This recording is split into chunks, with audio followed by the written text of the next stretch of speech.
Welcome to Conversations with Crosswinds Counseling. I'm your host, Curtis Smith. Every week on this podcast, we talk about all things mental health, sometimes stress or anxiety. Perhaps you're burned out. Well, this is the podcast for you. We sit down with the wonderful counselors at Crosswinds Counseling and have a great conversation every week. Let's dive into this week's episode.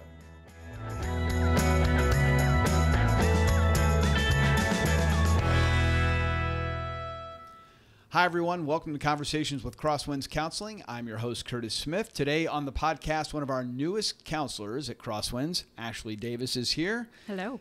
And we are talking, Ashley, about a topic that I think of applying to one specific group of people, but I'm sure that's not the case. The topic is body image. Correct. And when I think of that issue, I think of young girls, teenage girls, maybe girls in their 20s. Sure. I suspect you're going to tell me that it is not only an issue for young women. Absolutely. Yes, it is very common that it's an issue for young women and teenage girls, especially with social media.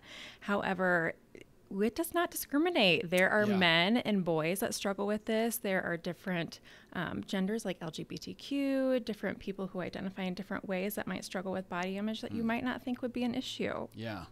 So give me kind of an overarching viewpoint of this issue, body image. Sure. What is it? How does it play out? I mean, I kind of have a few thoughts in my head of what it might be, but from your perspective, what's the body image problem that so many people are dealing with? Sure. For a lot of people, it is their perception of their body, but it's not just that. It's actually their experience within their body. So if you think about emotions and sensations, that can play a big role into someone's body image.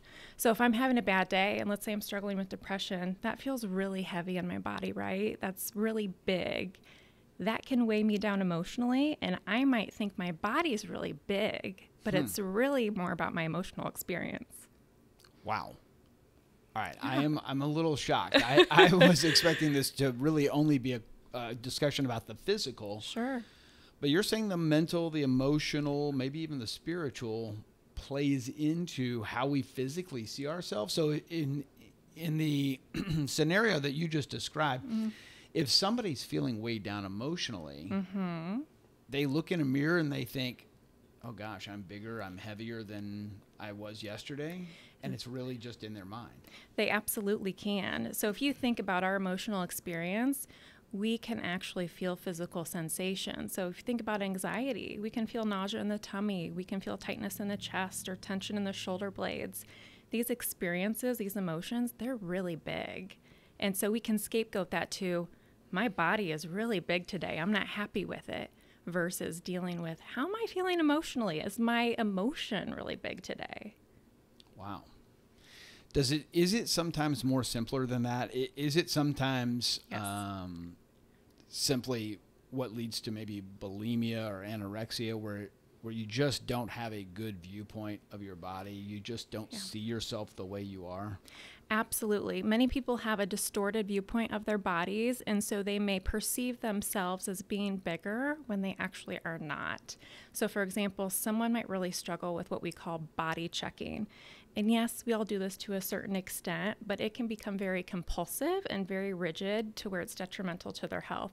So if I look in the mirror or any reflection throughout my day, like I'm seeking out a flaw, that's not going to help me. That's going to keep me in a negative loop of, my body is not good enough. I am not good enough. I am not worthy. I need to do something to fix it or change it. If you're seeking out a flaw, it's always going to be easy to find one, right? Like we Absolutely. all have flaws. Yes. So that's going to be something that's easily fed. Correct. How do you get out of that cycle? How do you, because there is something about, I catch myself even like, I was in a big city recently, and I was on the sidewalk, and I walked by a store that had a strong reflection in the window. And I looked over there, and I just kind of watched myself walk, and I wasn't doing body checking, I don't think, but sure, I was keenly aware that I was seeing myself, and I was making sure I looked kind of the way I wanted to look, and I thought, well, that's silly. Like, just because I walked by a good reflection of myself, I couldn't look at anything else. I was so attracted to the image of myself. That sounds worse than I even mean for it to sound. But You know what I'm saying is when we see ourselves, we're drawn to look at ourselves. Sure. So how do we keep that at a healthy level, and how do we break out of a cycle where we're maybe body checking ourselves? Sure. And for example, if you're getting ready for work in the morning, is it appropriate to look in the mirror and make sure you're buttoned up, everything's presentable to walk out the door? 100%.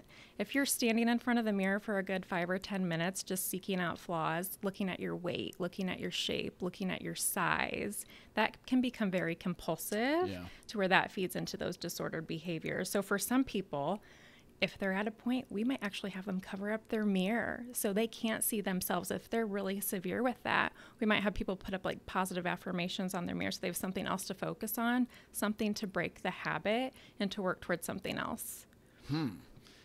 How easily can that be done? Because I imagine there is something deep in all of us that we want to see ourselves. We care about how we look.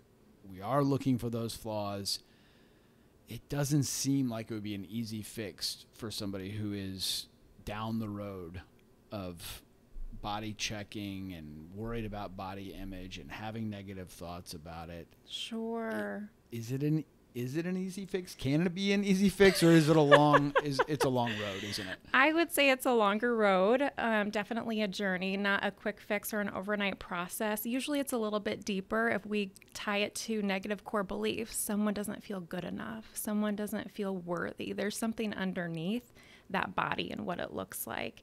So if we can dig at some of those those beliefs, how can we start to feel good enough about ourselves? Like, our body should be the least interesting thing about us. So, how can we feel good enough from the standpoint of, I'm a good listener, I'm a hard worker, I speak faith to people, I help people through my job. Like, there are more interesting things about us than our bodies. I love that statement. I mean, it made me chuckle, but that's a great statement to just keep in the back of your mind. Our body should be the least interesting thing about ourselves.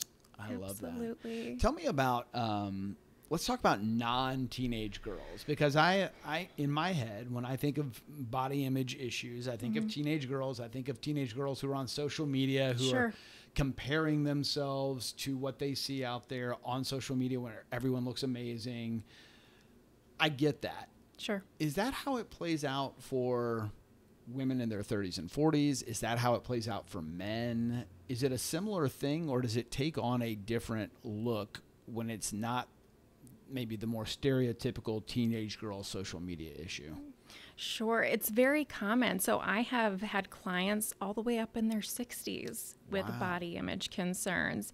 Now, maybe they are not on social media as often, but they might have some of the same negative core beliefs of, I'm not good enough, I'm not worthy enough.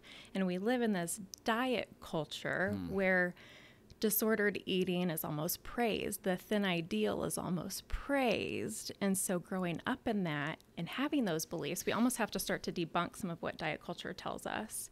And that can keep the body image issues happening for people in their 30s or 40s or 50s or 60s. So it's a pretty similar thing. It looks the same for a 17-year-old girl and a 60-year-old woman and a 35-year-old man. Absolutely. Pretty much the same. Absolutely. And so oftentimes we have to work towards body neutrality. So I talk about getting really functional with the body. Like, what does your body allow you to do? So if someone's complaining about their arms, do your arms allow you to give hugs and love your kids or your spouse? Do your legs allow you to play your favorite sport?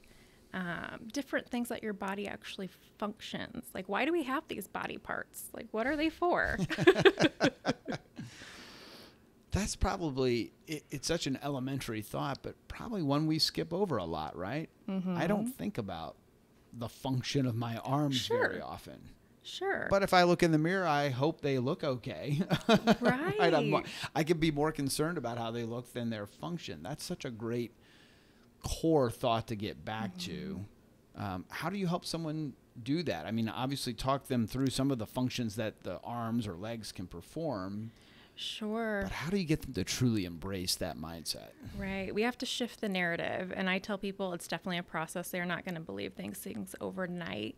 Yet, can you write them down? Can you look at them each day and challenge some of those negative body image thoughts that you have and start to create new neural pathways in your brain where we give time and attention. Like, that's what we're going to see. That's what we're going to find. So if we're body checking, we're going to find a flaw, right?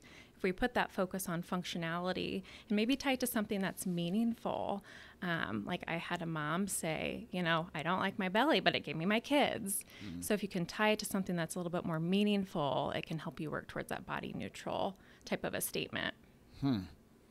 Good tips. Anything else as we wrap up here today, Ashley, that you would say to somebody out there who's struggling with body image or realizing, oh gosh, I do a lot of body checking? Is there anything else you would suggest for them today?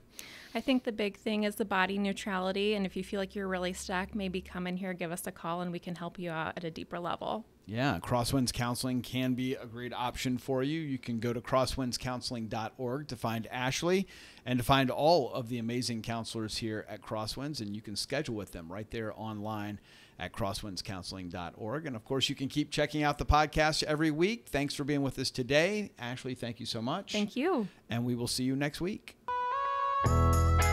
Thanks for watching Conversations with Crosswinds Counseling today. Don't forget to like and subscribe to get more of our podcast.